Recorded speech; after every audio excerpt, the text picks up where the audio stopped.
Hoy vamos a descubrir las decisiones más impactantes que ha tomado el papado en la historia, desde la creación de un país entero hasta censurar miles de libros, pasando por divisiones que rompieron la cristiandad en dos para siempre. ¿Sabías que un papa coronó al hombre que cambiaría el mapa de Europa para siempre?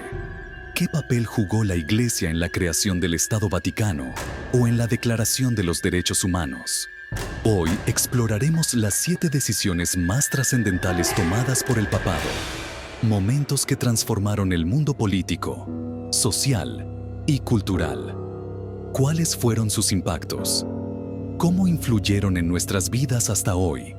Acompáñanos en este viaje a través de los momentos más decisivos de la historia de la Iglesia. Prepárate para descubrir secretos, conflictos y legados que siguen resonando 1000 años después.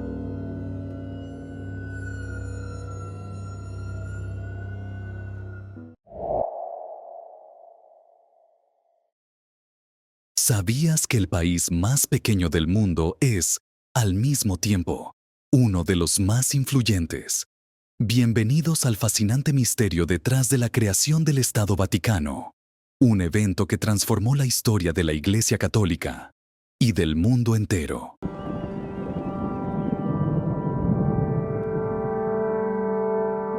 Corría el año 1929, un momento de tensión política y económica mundial.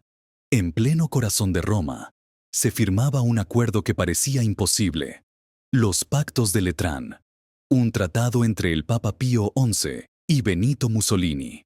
Este pacto creó oficialmente el Estado de la Ciudad del Vaticano, el país más pequeño del mundo, con apenas 44 hectáreas, menos de una cuarta parte de lo que mide Central Park. Pero, ¿por qué sucedió esto? Durante décadas, los papas se habían declarado prisioneros en el Vaticano, tras perder sus territorios en 1870 con la unificación de Italia. Sin embargo, en un giro magistral, la Iglesia negoció su independencia total.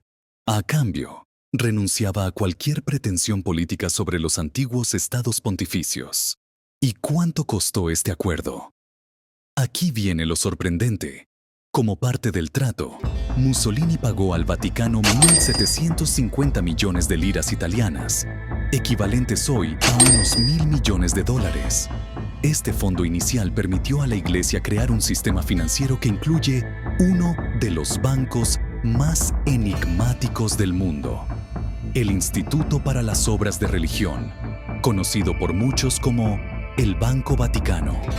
¿Sabías que el Vaticano tiene su propia moneda, su propio servicio postal y hasta un equipo de atletismo? Todo esto es posible gracias a su estatus como Estado soberano. Pero aquí viene el dato que te dejará pensando. A pesar de su tamaño diminuto, el Vaticano tiene embajadores en más de 180 países, convirtiéndose en un actor diplomático de peso en conflictos globales. ¿Cómo logró un territorio tan pequeño acumular tanta influencia? La respuesta se encuentra en una estrategia perfecta de independencia política, financiera y religiosa. El Estado Vaticano es mucho más que una reliquia histórica. Es un símbolo vivo del poder de las ideas y la fe.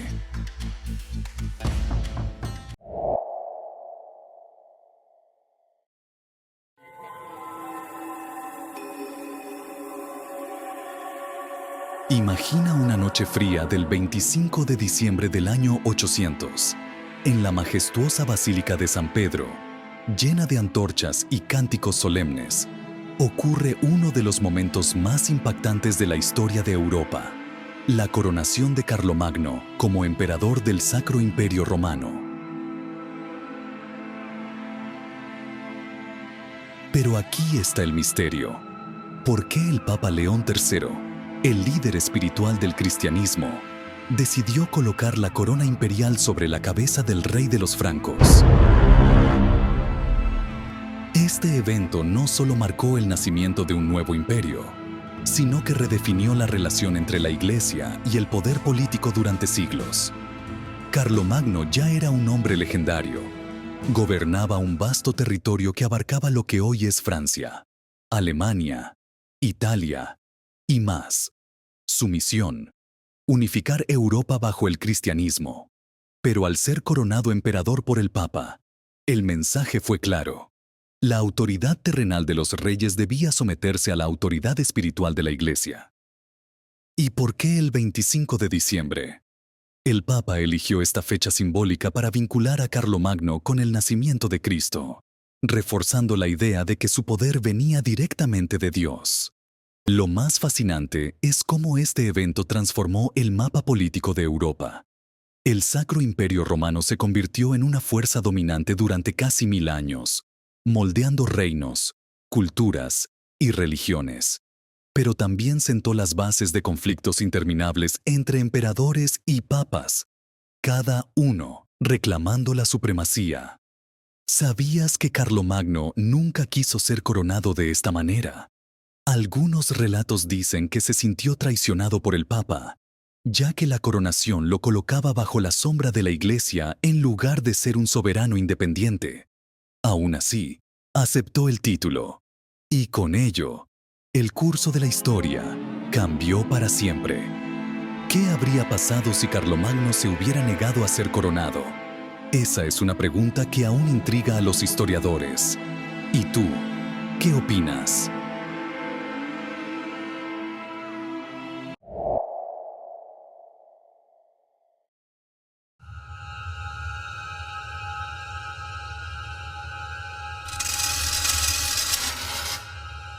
La Inquisición, un nombre que evoca misterio, miedo y un capítulo oscuro en la historia de la humanidad. Pero, ¿sabías que su abolición oficial ocurrió hace más de 2 siglos? Lo que pocos saben es cómo y por qué este sistema llegó a su fin, y el impacto que dejó tras de sí. Para entenderlo, tenemos que retroceder al año 1816, cuando el Papa Pío VII, en un acto revolucionario para su época, ordenó la disolución de la Inquisición romana, el organismo que durante siglos había perseguido herejías, censurado libros y sembrado temor en Europa y más allá. Pero, ¿qué era exactamente la Inquisición? En su apogeo, este sistema tenía tribunales en toda Europa, llegando incluso a América Latina. Su misión era mantener la pureza de la fe católica, pero sus métodos incluían interrogatorios brutales y, en algunos casos, ejecuciones públicas. Se estima que en España, bajo la famosa Inquisición española, al menos 150.000 personas fueron procesadas y más de 3.000 ejecutadas. Entonces, ¿qué llevó al Papa Pío VII a acabar con esta poderosa institución? A principios del siglo XIX, el mundo estaba cambiando. Las ideas de la Ilustración y las revoluciones en Europa cuestionaban el poder absoluto de las monarquías y las iglesias. La Inquisición se convirtió en un símbolo de represión, incompatible con los ideales de libertad y derechos humanos que comenzaban a florecer. Sin embargo, lo más fascinante es que esta abolición no fue solo un acto político. Fue un mensaje claro de que la Iglesia debía adaptarse a los nuevos tiempos. Pío VII tomó esta decisión mientras estaba bajo la presión de las guerras napoleónicas y en medio de un papado frágil, lo que hace de su acto un giro inesperado e histórico. Y el impacto. Con la caída de la Inquisición, se marcó el inicio de una iglesia más abierta al diálogo y a las ideas modernas. Hoy, muchos ven este acto como un punto de inflexión, el momento en que la Iglesia dio el primer paso hacia las reformas que culminarían siglos después con el Concilio Vaticano II. La abolición de la Inquisición no borró su legado, pero sí abrió la puerta a un futuro diferente. Un futuro donde el poder ya no se define por el miedo, sino por la fe y la reconciliación.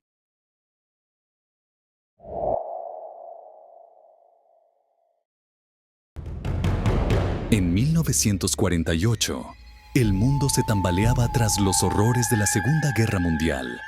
Hambre, guerras devastadoras. La humanidad pedía un cambio, un nuevo comienzo. Fue en este contexto que nació un documento que cambiaría la historia: La Declaración Universal de los Derechos Humanos. ¿Y cuál fue el papel del Papa y de la Iglesia Católica en este momento crucial? Aunque la declaración fue redactada por las Naciones Unidas, el apoyo de la Iglesia fue clave para su aceptación. El Papa Pío XII, conocido como el Papa de la Paz, vio en este documento una oportunidad para unir al mundo bajo principios éticos universales basados en la dignidad humana. Pero, ¿qué dice exactamente esta declaración? En 30 artículos, se establece que todas las personas tienen derechos fundamentales, como la libertad, la igualdad, la educación, el trabajo digno y la protección contra el abuso. Por primera vez en la historia, el respeto por la humanidad quedó plasmado en un acuerdo internacional. El apoyo de la Iglesia no fue casualidad. Durante siglos, el cristianismo había defendido la idea de la dignidad inherente a cada persona como creación divina. Ahora, esta visión se reflejaba en un documento secular que trascendía religiones, culturas y fronteras. ¿El impacto? Gigantesco. Desde 1948, la declaración ha sido traducida a más de 500 idiomas, convirtiéndose en el documento más traducido del mundo. Inspiró movimientos por los derechos civiles, la abolición de la discriminación racial y la defensa de las mujeres y los niños. Sin embargo, lo más intrigante es cómo esta declaración marcó el inicio de una nueva etapa en la relación entre la Iglesia y el mundo moderno. La Iglesia comenzó a dialogar más abiertamente con otras religiones y naciones, defendiendo los derechos humanos como una extensión de su misión espiritual. Pero ¿estamos realmente cumpliendo con estos principios? En un mundo aún plagado de desigualdad y conflictos, la declaración sigue siendo un ideal, un recordatorio de lo que podemos y debemos alcanzar juntos.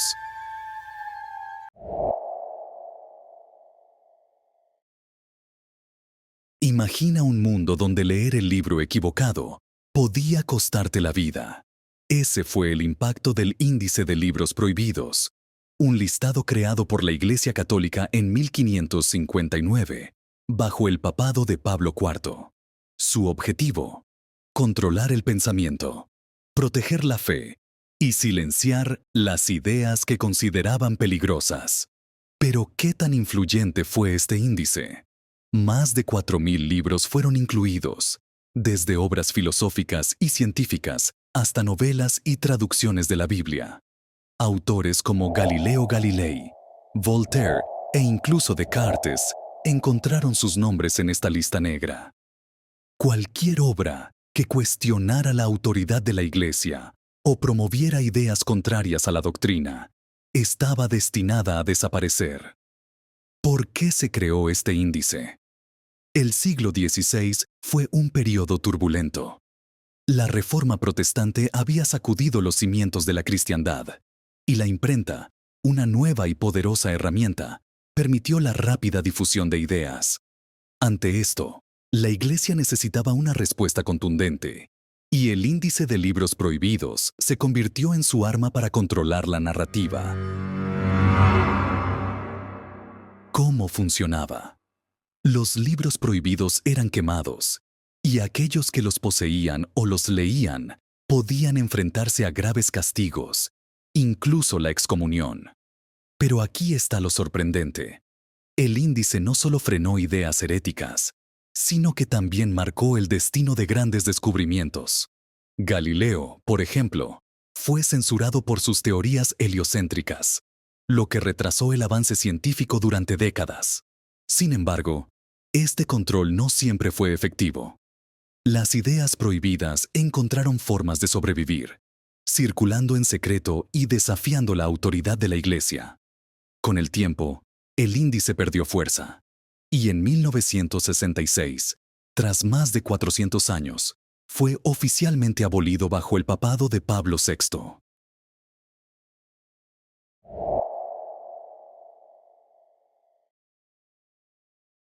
En un momento de crisis para la Iglesia Católica, cuando la Reforma Protestante ganaba terreno en Europa, surgió una orden que cambiaría el curso de la historia: la Compañía de Jesús. conocida como los jesuitas. Su fundación en 1540, aprobada por el Papa Paulo III, fue mucho más que un acto religioso. Fue una estrategia para restaurar la fe católica y frenar el avance de la Reforma. ¿Quiénes eran los jesuitas?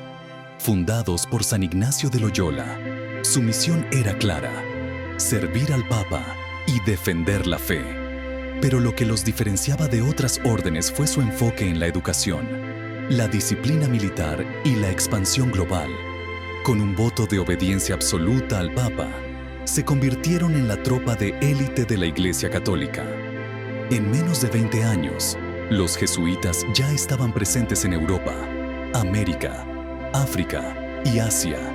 Establecieron más de 800 colegios y universidades en todo el mundo, educando tanto a la élite como a los sectores más humildes.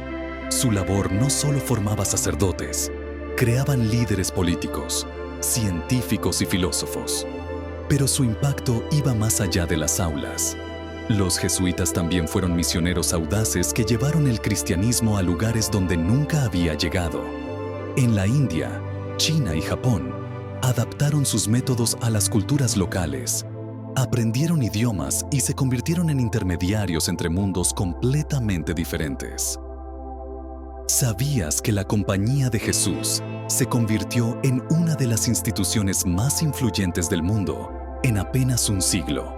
Para el año 1600, contaban con más de 13,000 miembros activos y una red global que competía incluso con las grandes potencias coloniales. Sin embargo, este poder también les ganó enemigos. Fueron expulsados de varios países e incluso disueltos temporalmente en el siglo XVIII. Pero su capacidad de adaptación y su compromiso con la educación y la fe les permitieron resurgir más fuertes que nunca. Hoy, los jesuitas siguen siendo una fuerza viva en la Iglesia Católica, con más de 16,000 miembros en todo el mundo. ¿Y quién ocupa ahora su lugar más alto? El Papa Francisco, el primer pontífice jesuita de la historia. ¿Cómo una pequeña orden religiosa se convirtió en una de las instituciones más influyentes del mundo? Ese es el poder de una idea bien organizada y guiada por una fe inquebrantable.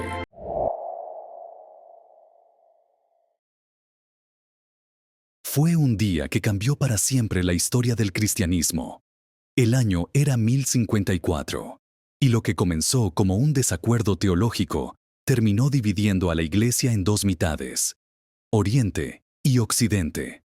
Hoy lo conocemos como el Gran Cisma, una ruptura que sigue vigente casi 1000 años después. Pero, ¿qué ocurrió exactamente? Todo comenzó con tensiones que habían estado fermentando durante siglos. La Iglesia de Roma y la Iglesia de Constantinopla se enfrentaban por diferencias en la teología, la liturgia y el poder. Roma insistía en que el Papa era la máxima autoridad de la cristiandad, mientras que Constantinopla defendía un liderazgo colegiado entre los patriarcas. El punto de quiebre llegó en julio de 1054, cuando los enviados del Papa León IX colocaron una bula de excomunión en el altar de la Catedral de Santa Sofía, en Constantinopla. Como respuesta, el patriarca Miguel Cerulario excomulgó a los emisarios del Papa. Era oficial. Oriente y Occidente ya no caminaban juntos. ¿El motivo principal? Una disputa sobre el filioque, una frase añadida al credo en Occidente que afirmaba que el Espíritu Santo procede del Padre y del Hijo. Para los cristianos ortodoxos, esto alteraba el equilibrio de la Trinidad. Pero lo cierto es que detrás de esta diferencia teológica estaba una lucha por la supremacía eclesiástica y política. Y el impacto, inmenso. Lo que una vez fue una iglesia unificada, se dividió en dos tradiciones: la Iglesia Católica Romana en Occidente y la Iglesia Ortodoxa en Oriente. Hoy, la Iglesia Católica cuenta con más de 1.300 millones de fieles, mientras que la Ortodoxa suma 260 millones. Lo más impresionante es cómo esta división influyó no solo en la religión, sino también en la política y la cultura. El Gran Cisma separó no solo doctrinas, sino civilizaciones enteras. el occidente latino y el oriente griego. Aunque ha habido intentos de reconciliación, las heridas del cisma siguen abiertas. Un solo evento, 1000 años de consecuencias. ¿Podrán algún día las iglesias de Oriente y Occidente superar sus diferencias y reunirse de nuevo? Solo el tiempo lo dirá.